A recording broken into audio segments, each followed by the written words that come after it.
Middle school students at the Redstone and Commerce campus? Pastor Dalton here, and hey, we're going to be jumping into a new book, the book of Nehemiah.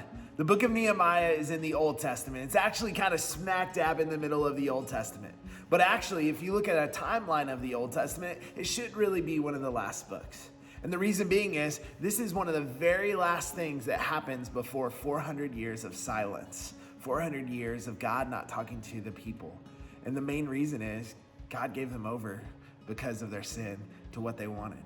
Well, the beauty of that is after 400 years, the greatest thing ever happens. God responds. He responds to them with the love he has through Jesus. Well, let's not go too much into that, but here in Nehemiah, where we're going to talk today, we're going to see something really cool. We're going to see Nehemiah trusting God and taking action. Now, the cool thing is Nehemiah actually is the brother book to another book in the Old Testament, the book of Ezra. Ezra is a great book as well. You should definitely read it. But what Ezra focuses on is the rebuilding of the temple, the rebuilding of God's temple. The way that God in the Old Testament communicated to the people was through the temple. So the temple was super important. But Nehemiah, his story is a little bit different. In the book of Nehemiah, chapter 1, we see Nehemiah hears news from back home in Jerusalem, that the walls were crumbling down. They were torn down and the gates had been burned. This broke Nehemiah's heart. Nehemiah could not stand thinking about Jerusalem without walls. Well, why? We don't really understand this very much, but why walls? Why were walls so important? Well, walls did a couple things for you. First off, it showed you were powerful. It showed others, it showed your enemies that you were strong and not to be messed with. Because to have walls meant that you had the resources to build those walls. That was super important. 2, it was for safety. Walls were like your door at your house. It was the lock that your parents probably lock every night. It was that safety for Jerusalem as a city to keep them safe from outside invaders. Walls were important for safety. Finally, the wall of Jerusalem was important because it showed God's provision for his people to watch over them.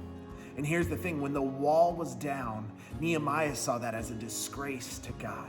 Not because God wasn't truly watching over them, but it was the people's fault that they had let it go to waste because of their sin, Nehemiah says.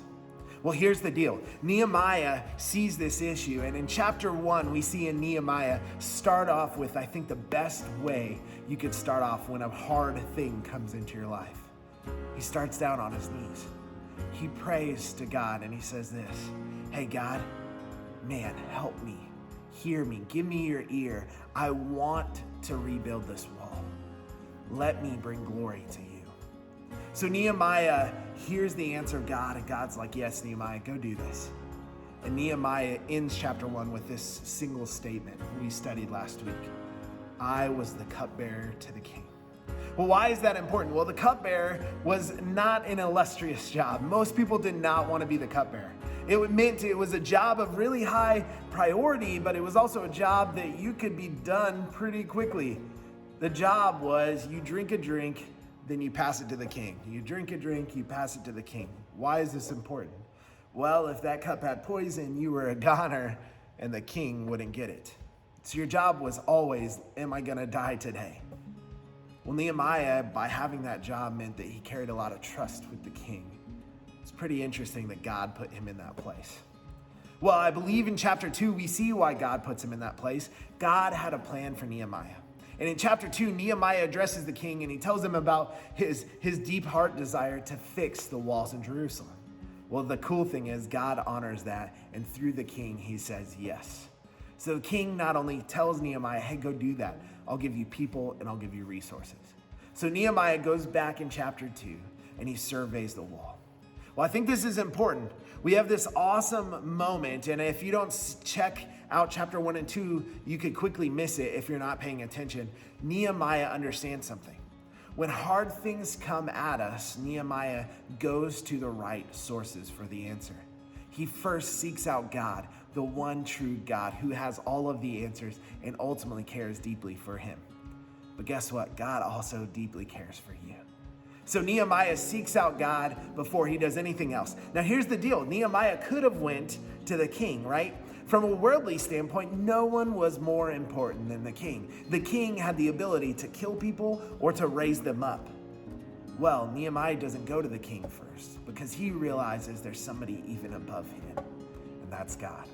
So Nehemiah starts by praying and asking God to join him in this mission to give him the glory and to rebuild the wall. Well, after that, Nehemiah, after feeling this answer from God that says yes, what Nehemiah goes and does next is awesome. He doesn't sit around. He doesn't wait for some cloud to open up and God say, this is the day where you should go do it. He takes action. He bravely takes action. He hears God on his heart telling him, hey, this is a good decision. And then he goes and he does something about it. This is a great lesson for us to learn. There's lots of times in our life when hard things are going to appear in our lives. But the Bible tells us through Nehemiah that when we see an issue that goes against God, or we see an issue where we could do something about something and be the hands and feet of God to this world, we should do it. And know that we should do it with God's help first. So here we are in Nehemiah. So my question is for you today is this: what is God asking you to do? What is God asking you to do? For Nehemiah, God was asking him to rebuild the wall. For you, maybe it's take that first step and say yes to Jesus. Or maybe it's take the next step and get baptized. Or maybe it's go tell others about Jesus. Maybe you've already said yes and you've been baptized. Maybe it's that next step of witnessing, of telling others about what Jesus has done in your life. This is important. Trust God and take action. Pray to God and do something about it.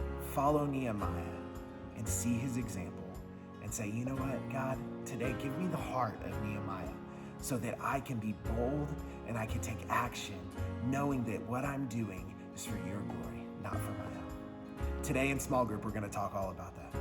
Love you guys. See you next week.